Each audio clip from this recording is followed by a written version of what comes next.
पावसाअभावी विदर्भात आणि मराठवाड्यात पाणी टंचाईची परिस्थिती उद्भवली आहे। नागपूर विभागामध्ये गेल्या वर्षी जुलैमध्ये 22% इतका पाणीसाठा होता, मात्र यावर्षी केवळ 11% इतकाच पाणीसाठा झालाय।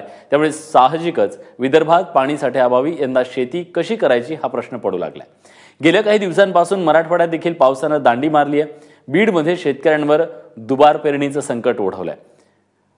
जून अखेरीस पावसाने दमदार हजेरी लावल्याने शेतकऱ्यांचा पेरणीचा कामांना वेग आले होता, पण पावसाचा जोर पाहून शेतकऱ्यांनी मूग, उडीद, कापूस, सोयाबीन पिकांची पेरणी केली। मात्र गेल्या काही दिवसात पावसाने सुट्टी मारल्याने उगवलेली पिकं करपू लागली आहेत। यंदा बीडमधल्या 37 तालुक्यांमध्ये सरासरीपेक्षा कमी पावसाची नोंद करण्यात आली आहे। तेव्हा पावसाअभावी शेती करायची तरी कशी हा प्रश्न बळीराजाच्या समोर आहे।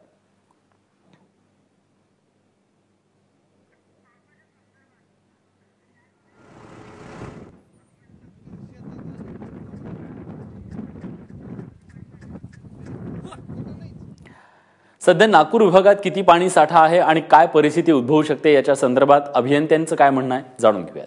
मागच्या आठवड्यापासून आपल्याकडे जो पाऊस झाला आहे तो सर्वसाधारण समाधानकारक आहे असंच म्हणता येईल। आणि अजून अपेक्षा आहे की आता येणाऱ्या या दिवसामध्ये जुलै आणि ऑगस्ट हे मुख्यतः पावसाचे महिने असतात। यामध्ये पावसाची कसर भरून निघेल आणि हवामान खात्याचे किंवा मेट्रोलॉजिकल डिपार्टमेंटचे जे अंदाज आहे की यावर्षीचा पाऊस हा समाधानकारक राहणार आहे। म्हणजे काही ठिकाणी 108% पर्यंत पाऊस होईल असा अंदाज आहे।